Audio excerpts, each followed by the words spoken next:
welcome to Arts Express. This is Prairie Miller, and on the show. We were talking a lot how to deal with these final minutes, and today it doesn't matter where you live or how much money you have. We are all about to face the same fate at the same moment.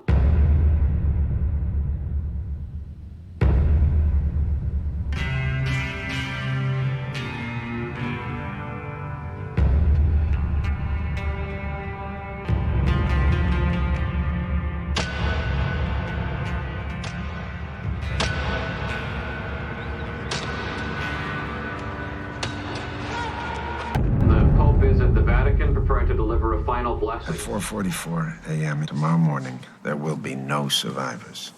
The world will end.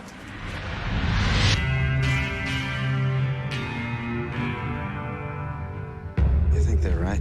I know they're right. What if they're wrong? I mean, the streets look like any normal holiday. Pretty calm, at least for now. Oh! No! Leave that man alone! I'm gonna smoke my cigarette and I'm gonna die.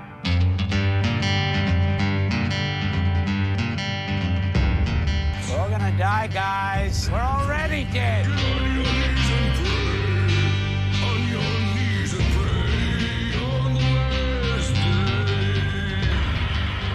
What is wrong with you? The end of the world, the end of the dream. I want to see it.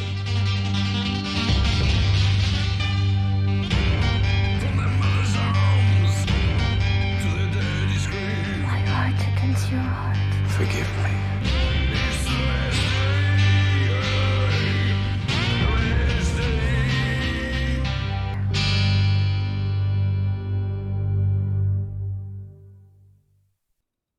Those were scenes from Abel Ferrara's Last Day on Earth, an apocalyptic 2001 drama in which Ferrara, no stranger to the provocative and unconventional on screen, ponders a potential end of the planet from deadly cosmic radiation, as Willem Dafoe, an actor gracing many Ferrara films and other characters, pass the time immersing themselves in art, sex, and existential contemplation, anticipating the end of everything. And the veteran director, best known for Bad Lieutenant, Kings of New York, and Pasolini, is our guest this week as he flew in from Rome to attend the retrospective of his work at the Cinema Village in New York City, an independent theater just opening again with the retrospective and with the subsiding of the pandemic. Ferrara also has a preview of his next movie, which will premiere at the Locarno Film Festival later this summer, Zeros and Ones, with Ethan Hawke, described as, quote, an unknown enemy threatening the entire world. Here's Abel Ferrara, sort of like Goldilocks and the Three Bears, trying 3 different phones calling into the show before settling on one of them. Yeah, all right, great. Okay. Now, in connection with your Cinema Village retrospective, the theater owner, Nico, says, my competitor is a billionaire up the street and I'm still here. Right. What is your reaction to his statement and your retrospective there? As someone who has existed in both those worlds, yourself, independent film and Hollywood? Okay. You know, New York's a big city. There's 15 million people. Who cares who's up the street? You know? Hey, Nick, what about this place you got? You know, he's doing all right where he is. You know? And what was your decision all about to present and participate in a retrospective of your film work, along with a tribute to the Cinema Village and its post-pandemic reopening?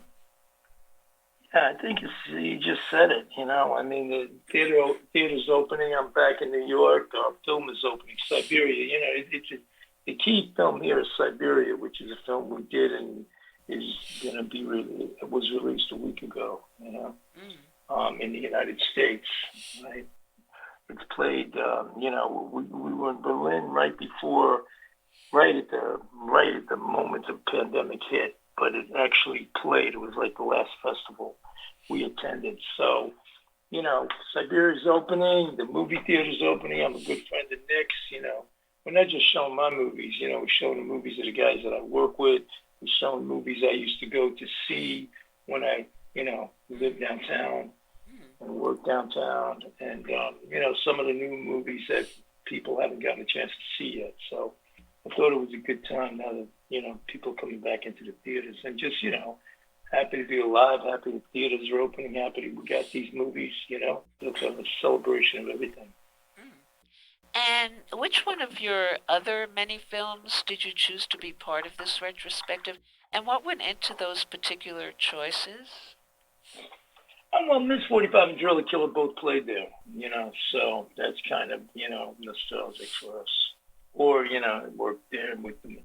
The other films we chose the El Topo, Desperate Living. These are films, I remember seeing in that theater, right? And then the newer ones, Tommaso, and then what are we doing? We showed Tommaso, 444, I think might have played there. And then, the Projectionist is a documentary we did about Nick, so, it's a natural. And how would you say the characters in your films are in any way autobiographical or not? Or was once said of your characters, quote, deeply flawed individuals trying to survive in a bleak world? Well, take the bleak out. And that's a pretty good quote, I mean, how autobiographical, how much is a film about the director? I would say it better be plenty, if you're paying attention, to your gig, about the bleak world. The pandemic was tough. It was tough for everybody, but, in every situation, you still got to live it. You still got to, there's no guarantee that we were going to go through, some wonderful period, from beginning to end of our lives, Well, there's not even a guarantee. There's not even a guarantee now. It could come back. Hey, come back. It's still out there. More people are dying now than ever. They're not dying across the street, but they're still dying. Yeah, this is like the wake-up call. You want to play with weapons of mass destruction. You want to play with biological warfare. You want to responsibility on the environment. So it's karma. And what about the moment in time connected to your creative origins and energy? How would you say that has defined your work when you said, quote, I grew up in the 60s, which was a creative time, so it wasn't that big a stretch to go from a baseball bat to a guitar to a film camera? Did I say that? Yeah, you did. Music was our big inspiration, and that period was, 65, so I guess 66 for me was like, the great, because it also was part of the culture, it wasn't like things you had to seek out. Sonny Boy Williams said, Robert Johnson, you had to seek out, Dylan, Stones, Janis Joplin, Aretha, they were all on the radio. They were, it was part of your, your life. I came from Peekskill, which is like an hour away from here. I came from a strong family, a strong educational system that, supported me, supported the students, supported the kids, and it was, and that was it, and movies were great too, and just the influx of foreign movies, you still had the Hollywood thing rolling, and then all of a sudden we started seeing movies from around the world, and, it was a lot to, it was good times. Now, you've been an actor as well, so what led you to want to play What led you to want to play Bukowski in My Big-Assed Mother? $5,000 for like an hour's work. I mean, I would. I'm not an actor. I did it in Driller Kill because I had to do it. You know what I mean? And and it was cast. So I did it because back in the day because I had to do it. Driller Killer was going to be. Who knew how long we were going to shoot for? We would shoot on weekends when we could pull the money together. So I'm thinking I better, have somebody I could count on who's going to show up for. There wasn't no $5,000 an hour to pay that. You know what I mean? So, I did that, but I'm not. I leave the acting to the experts. And what can you say about your next film, Zeros and Ones, starring Ethan Hawke and described as an unknown enemy threatening the entire world. Well, that's kind of LA. The LA publicists, guys getting creative there. But it's a parable of a lockdown. It's about a siege in a city. It's kind of a film that talks to other films, especially the kind of spy movie, war movie type of thing. We shot it during the pandemic in a lockdown Rome, so it's interesting. Ethan Hawke plays an American soldier, so it's about soldiers. It's kind of a genre, espionage, kind of Casablanca-esque, but war, I mean, they're shooting and blowing up, getting guys in uniform, women in uniforms, and the whole deal. And where was it filmed? Rome. Oh, okay. And is there... I live in Rome. Yeah. I've been living in Rome for the last 7 years. Yeah. And is there a projected opening date for that one?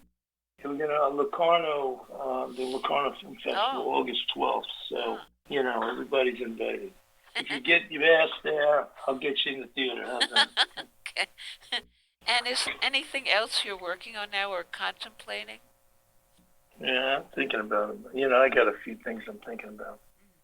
And... I don't want to jinx them. Oh, okay. No, that's what I usually... But I got to stop thinking and start shooting. You know what I mean? It's time to stop thinking and start doing it.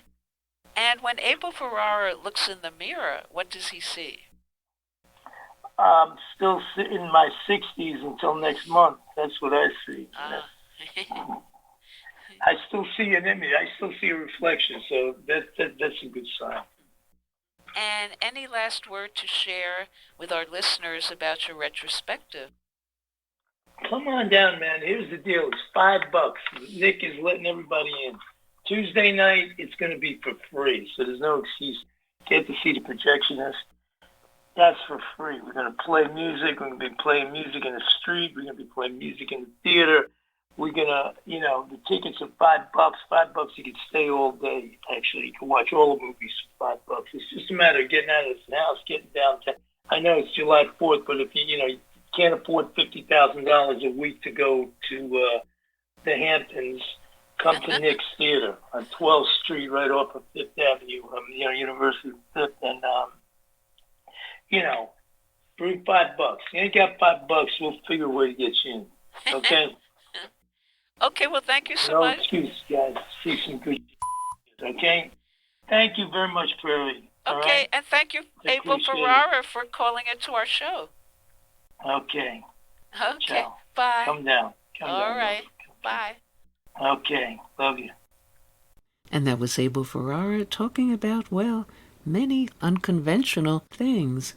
You're listening to Arts Express, and coming up next on the show, Bro on the Global Literary Beat, delving into The Six-Pointed Star, the prison memoir written by Manuel Tiago, a Portuguese communist political prisoner turned novelist and revered government leader following the end of the fascist Salazar dictatorship in Portugal, and with the novel described as a cry against the dictatorship, and with connections to Bogart and High Sierra, Burt Lancaster in Brute Force, Mumia, and Julian Assange. This is Bro on the Global Literary Beat, Breaking Glass. Today's episode, People in Prison. They're gonna want to get out.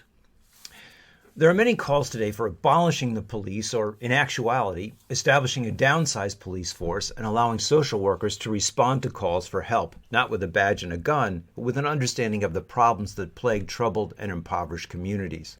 The same can be said for prisons, where, especially in the U.S., with the largest incarcerated population in the world, wide-scale reform is needed. This social fact is driven home by the recent publication of the Portuguese author Manuel Tiago's fictionalized version of his own prison experience, The Six-Pointed Star, in a first translation into English by Eric A. Gordon. This is the nickname given to Lisbon's fortress-like carceral building with a surveillance center and cells radiating out from it. During the Salazar dictatorship, which ran parallel to Franco's rule in Spain, the fortress housed prisoners guilty of crimes large and small. As the book relates, Some were violently antisocial, while others were a cry against a dictatorship's inequality. Alongside these were, of course, those most dangerous of inmates, those imprisoned, as are Mumia Abu-Jamal and others in the U.S., for their political ideals. And this is not to mention two other prominent global political prisoners whose incarceration under harsh conditions is being used to push them slowly and quietly toward death. WikiLeaks' Julian Assange and Hotel Rwanda's Paul Rusesabagina, a cancer survivor kidnapped and detained in a Rwandan prison. The layout of the prison, with its columns radiating out from a central point, seems modeled after Jeremy Bentham's Panopticon, the structure that was able to survey its inhabitants at all times. Michel Foucault then took this layout as the model for modern surveillance outside jailhouse walls, which has, through the digital universe, further extended this perpetual prison, in which we are all being watched, monitored, and disciplined.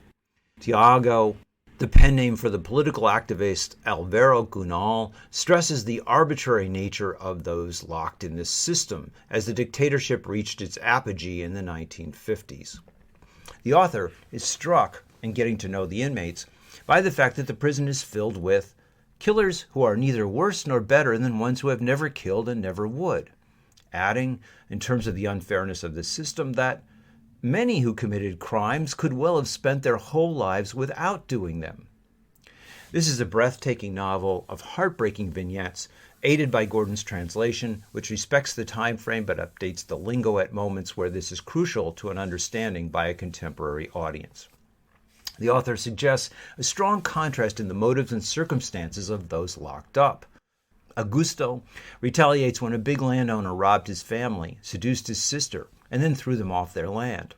In anger at this injustice, he plugs the landowner at point-blank range with a shotgun in a crime for which the prisoners forgive him. Garino, meanwhile, stole food, distributed it to his fellow villagers, and for this was locked up for 12 years. These crimes, the product of a ruthlessly uneven society, are differentiated from, for example, the doctor who drugged his patients and then raped them. Behind bars, he treats the other prisoners disdainfully, as if he should not have been among them. The subject of prison labor in the South in the U.S., practiced in a prison system after Reconstruction, overwhelmingly filled with black prisoners and a substitute for slavery, is described in the novel as a scam. The prisoners earn a pittance for the most taxing work, while then having to use 2/3 of their earnings to pay the cost of their cells, their food, and not just their clothes, but the washing of them as well. A liberal warden begins his stint at the prison enacting reforms, including the prisoners finally being allowed to eat together, instead of their only collective experience being 1 hour in the yard. One prisoner dryly remarks, "This won't last long." And indeed, it doesn't, as after a slight provocation, the reforms are withdrawn. Tiago, or Gunal's, own experience is reflected in the novel in the character of a political prisoner, locked and solitary, whom the other prisoners take pity on, attempting to smuggle soap to his cell as a way of acknowledging his presence. Gunal was elected head of the Communist Youth Brigade in the 30s, where his adventures included a visit to Moscow and 2 arrests. He was thrown into the Lisbon prison in 1949 and spent the first 8 of his 11 years there in solitary.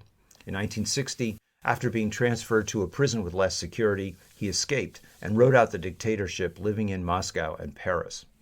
In 1975, after the fall of Salazar the year before, he was elected to the Constituent Assembly, while also carving out a career as a novelist, writer of short stories, artist, and translator, notably of King Lear.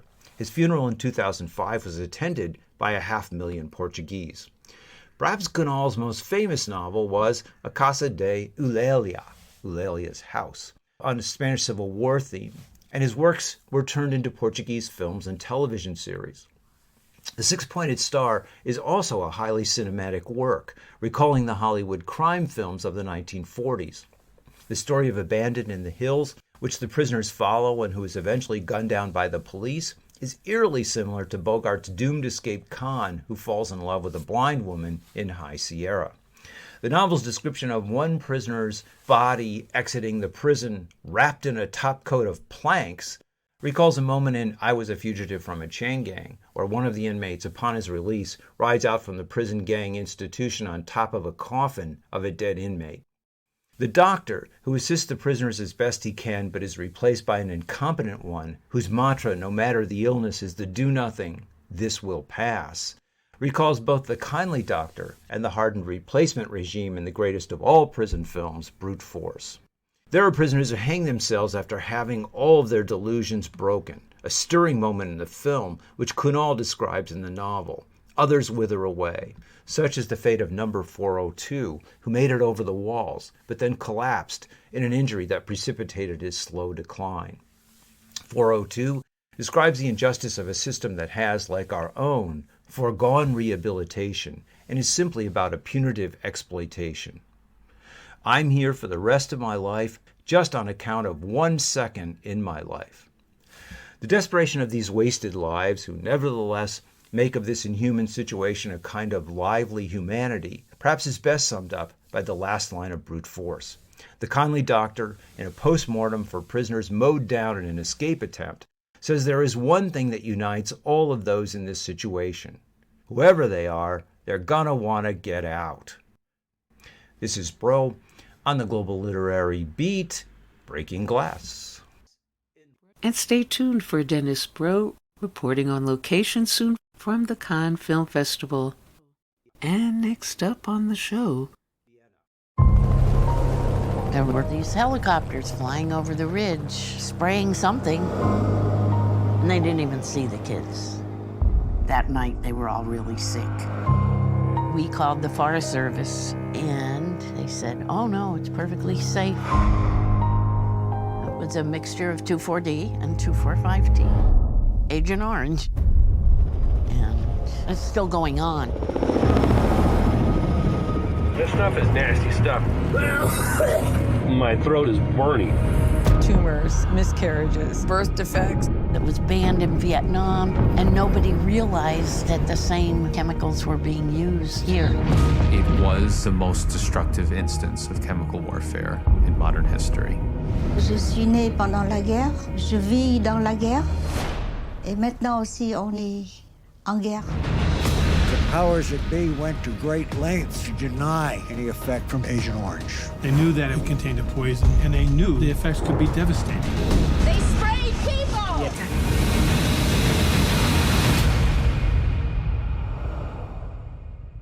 Hi, this is Jack Shalom. Agent Orange has been called the most destructive instance of chemical warfare in modern history. And sad to say, the U.S. government has been instrumental in the awful deaths caused by Agent Orange, both in Vietnam and the United States.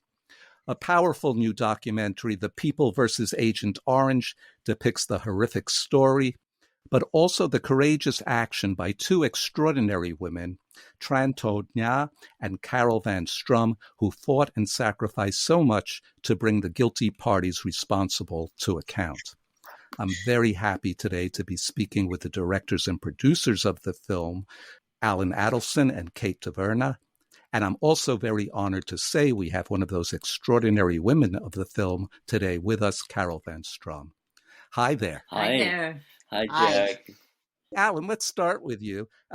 How did the world first hear of Agent Orange, and how could this deadly chemical become the major focus of two women living thousands of miles from each other? It's a great question, Jack. The catastrophe began rather silently, at least for Americans, whose war effort in Vietnam was so deeply shrouded in secrecy, and the means by which they were fighting this so-called communist insurgency, in which people like Tran Tô Nha in our film were coming down the Ho Chi Minh Trail to try to liberate South Vietnam from the puppet government that the United States was supporting. It was only when the Vietnamese began to make known that deformities were occurring in their births, a really heroic obstetrician named Dr. Phuong, whose own children were deformed, showed the deformed fetuses that were being aborted there. And progressively, photographs and video began to come out to caution the world that something very, very unprecedented and disturbing was going on in Vietnam associated with the aerial spraying of herbicides. And how did you get involved in this film? A young actress who had volunteered at an orphanage in Saigon put photographs of the deformed children in my face and said, "You have to do something about this. No one knows what's going on over there."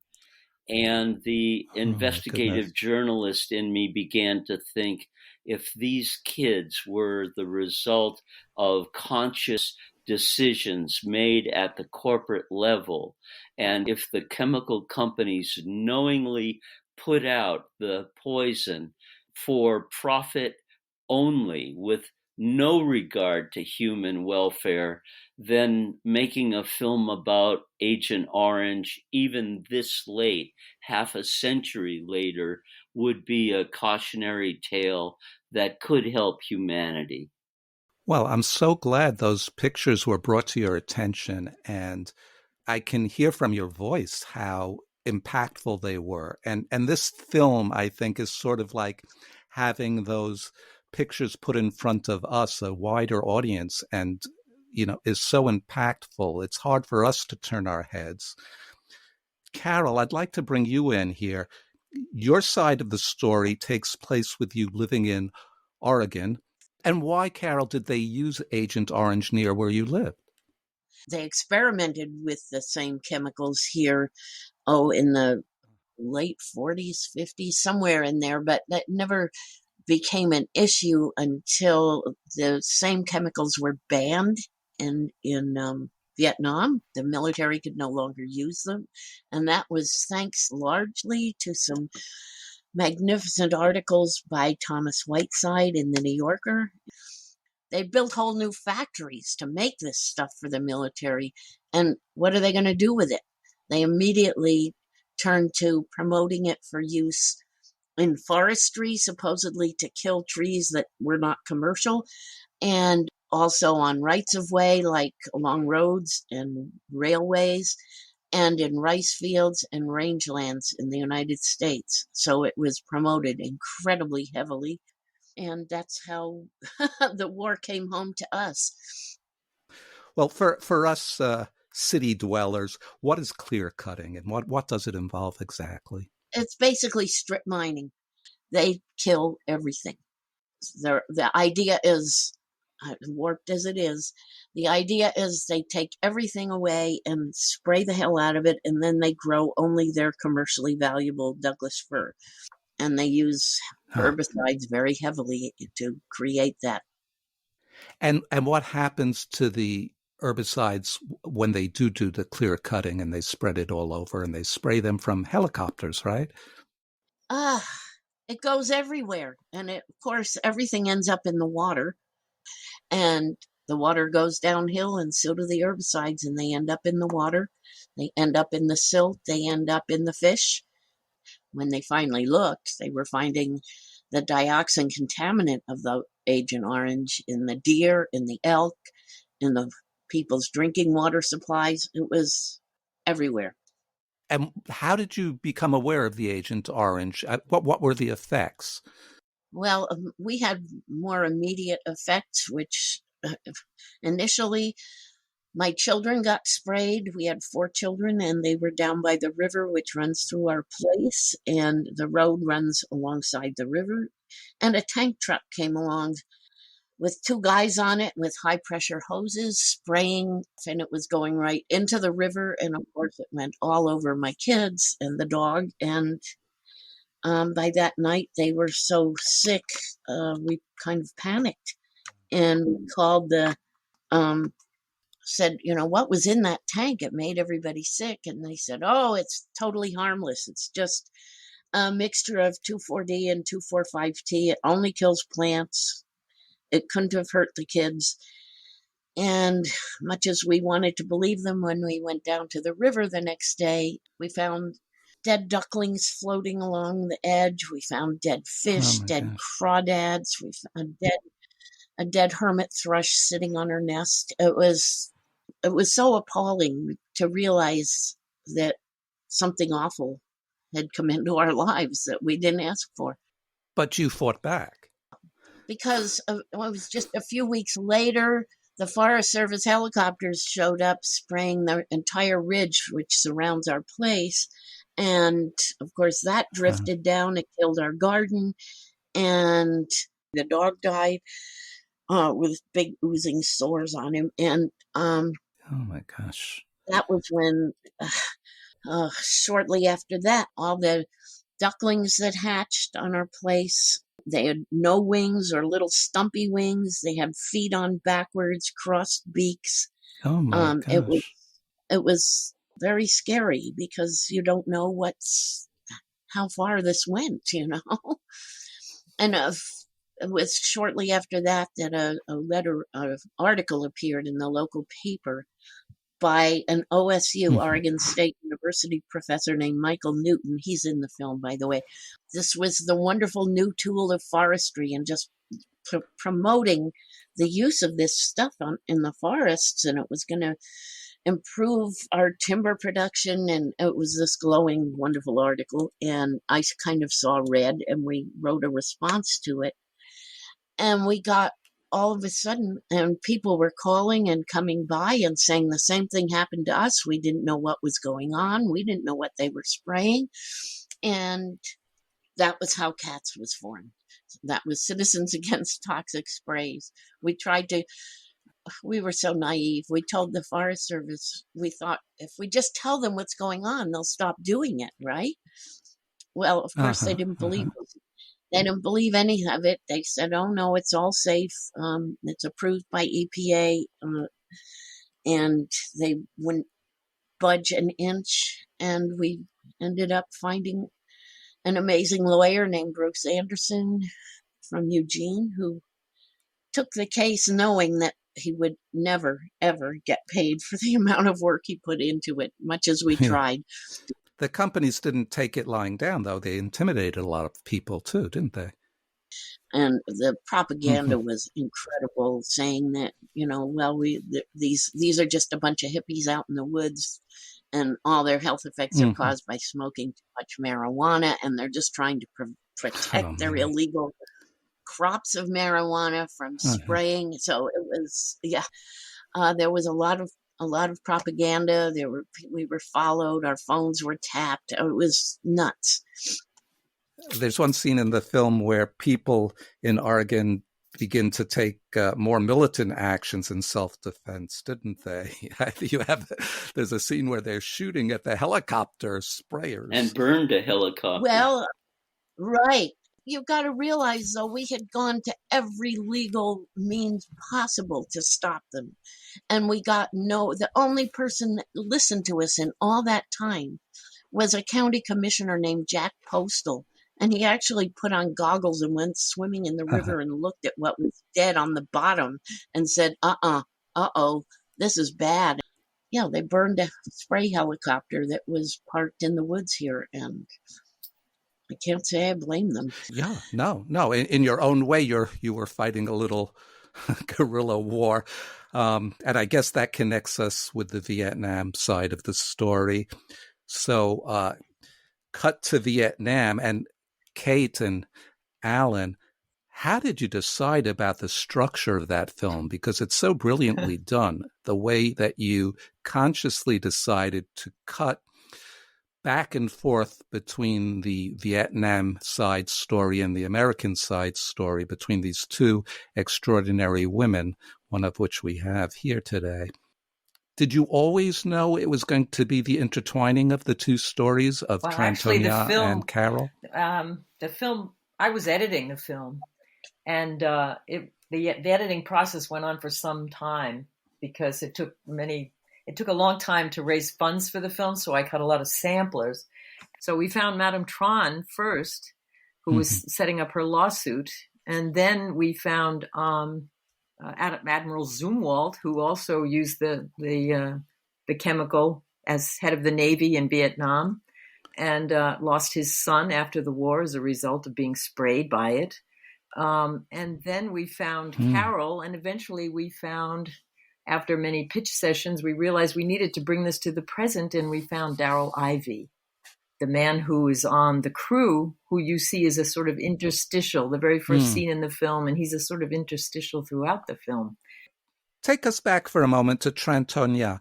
She has an extraordinary background. Can you fill it in a bit? She does have an extraordinary background, and we didn't include all of it in the film, but just to show her coming from a family of resistors, her grandmother, her mother, her sister, all of them having been in prison during many colonial times, fighting the French and fighting the Americans. But she also had children and was sprayed in the woods. And so she became very conscious of what the damage was when she lost her child and realized it was from Agent Orange. And she started raising money for building homes and care centers for the kids who were getting sprayed. 3 or 4 generations of kids have been born with all these anomalies from being affected by dioxin in the groundwater and the fish. And the film really doesn't play coy, as many films seem to do, with the brutality and naked aggression of America's policy in Vietnam. And, every norm of international law was violated. And I'm so very grateful for you that you didn't pull any punches. You have some extraordinary footage there. I mean, it's such an awful story. You have the Vietnamese women in the forest lighting candles for all those who sacrificed for us and them. It's a beautiful scene. That's on the island. That's the prison island of Con Dao in the south of Vietnam, where a lot of those people were put into prison and they were buried there. Oh my gosh. Why did Kennedy and Diem, the dictator of South Vietnam, want to spray the crops in Vietnam in the first place? Kennedy liked the idea, as David Zieler says in our film, of using technical solutions, American ingenuity, to fight back against this insurgency.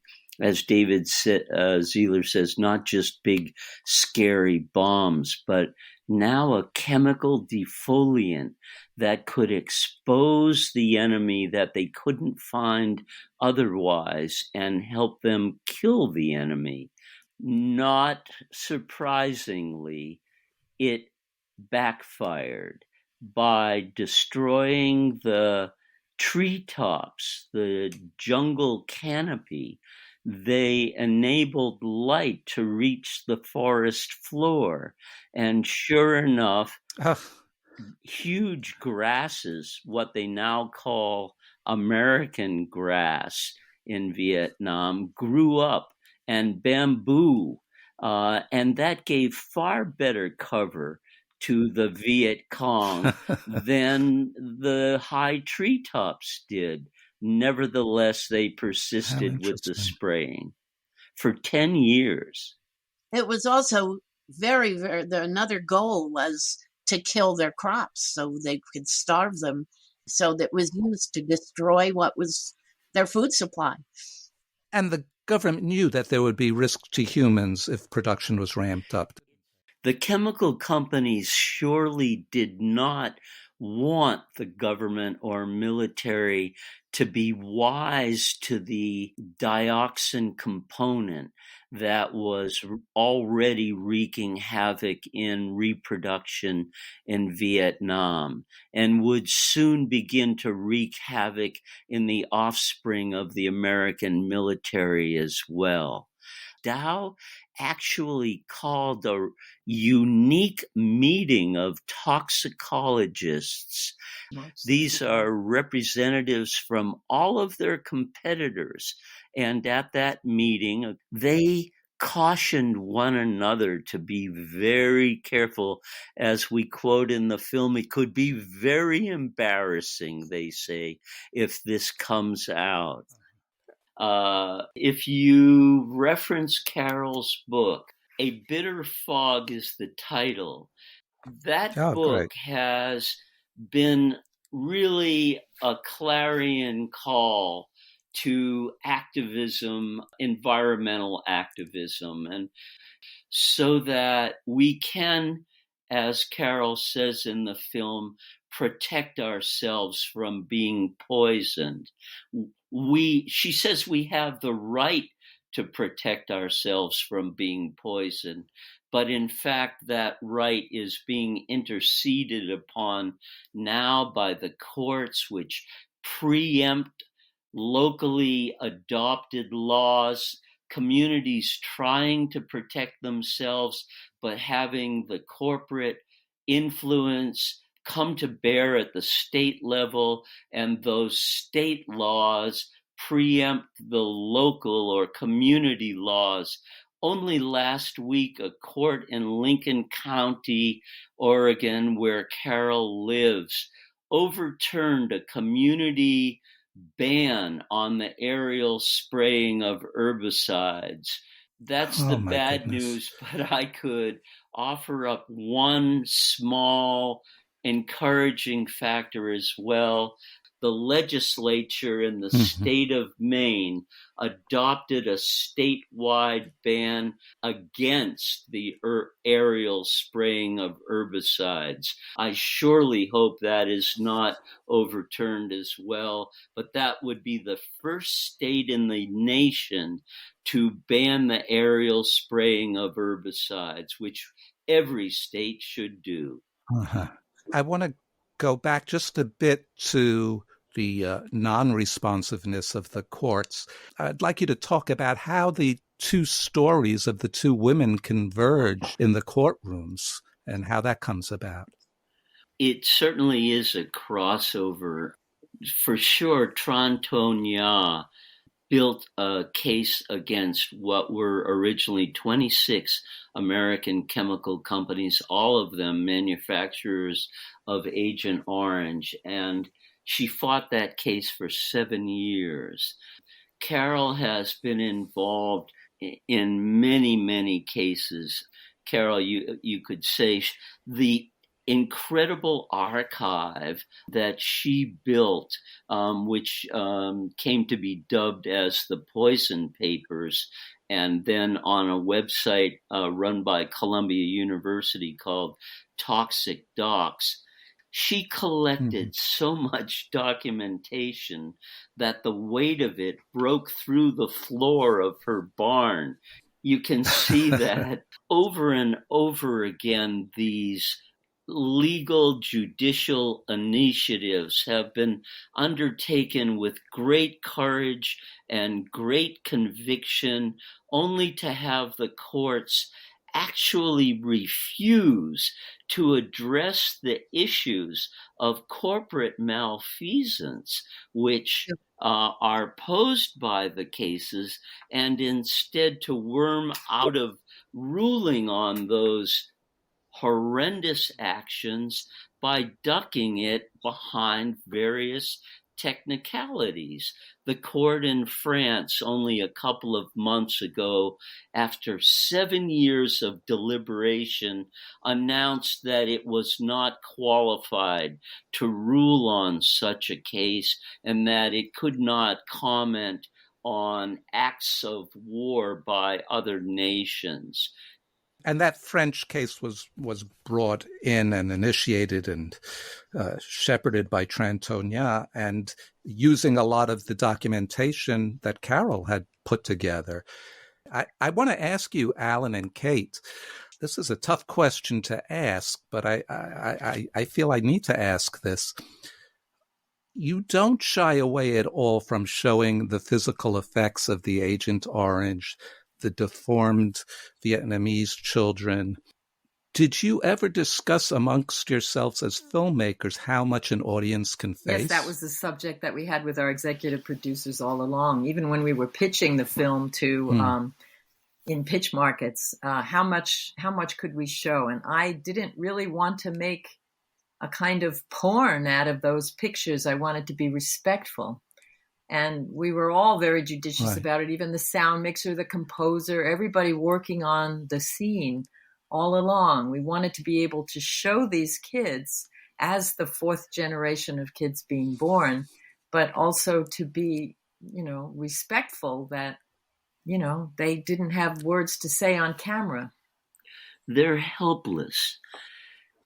to have abjured putting the images of them into the film would have deprived them of perhaps the only purpose their existence may have, and that is as silent witnesses to the enormous destruction these chemicals wreak on the human genome.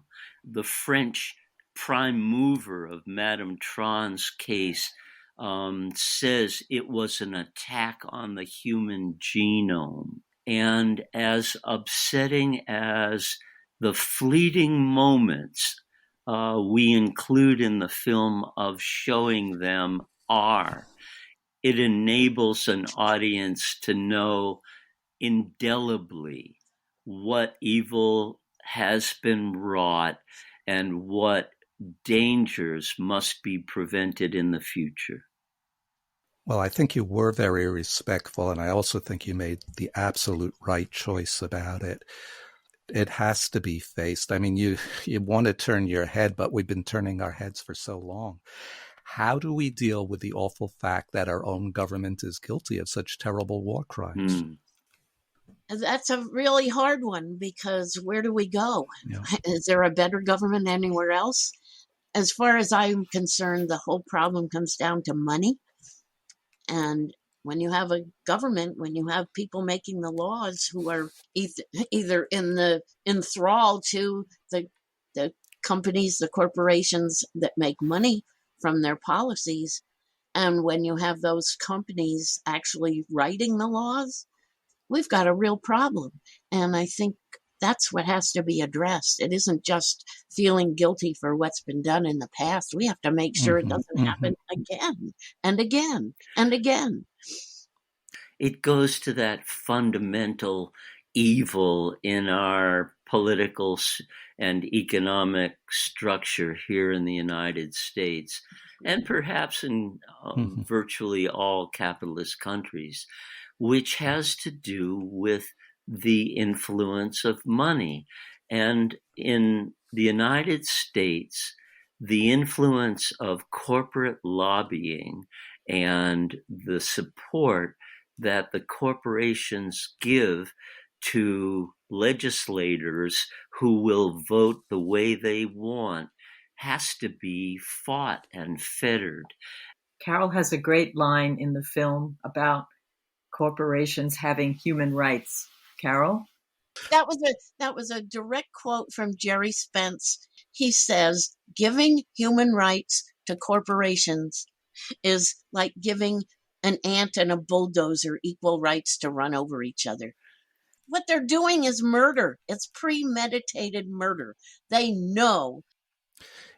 Going forward, is there a judicial or legislative path that can be followed, or that is being followed? That's a good question, Jack. Barbara Lee, a representative in Congress from the state of California, I believe, for many years has been pushing legislation that would at least make reparations with the Vietnamese people and try to help the victims there. Well, there's an international movement now to get ecocide declared an international crime. Wherever enforced, it could make some changes, we hope. Of course, whether the United States would ever sign on to anything like that is another question. As we wrap up, are there any last words you'd like to add? Anything you feel like you want to mention that you may have missed? I just want to pose Carol as a model for anyone who sees that film and comes away furious and confused and worried and threatened and wondering what they can do. Follow Carol's model. Bring Carol into your life. Keep her there and emulate her just as much as you can. And if you want to take any kind of action, to go to our website, www.thepeopleversusAgentOrange.com, and the resource page lists all the organizations that people can get involved with, can contribute to, for all kinds of rights, of community rights, for victims' rights, for the people in Vietnam. It's a myriad of things in there. Check out CELDF, Community Environmental Legal Defense Fund. They are pushing cases in Florida where the manatee are being poisoned by herbicides, all the fracking controversy, of course, in the Pacific Northwest and in the Midwest, all the aerial spraying of herbicides. There's much that is going on that can be supported. I would add one more thing. Yes, please, Carol. Stop tolerating lies. Period. Thanks, Carol.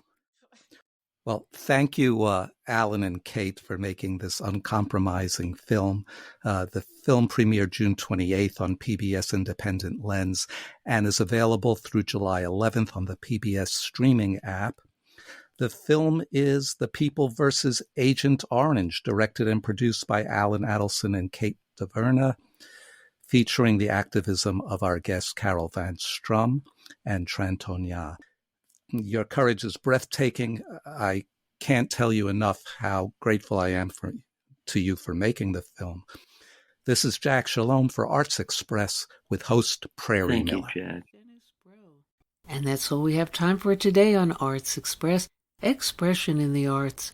And if you'd like to express yourself too, you can write to us at theradiogoddess@gmail.com. Until next time, this is Prairie Miller leaving the station.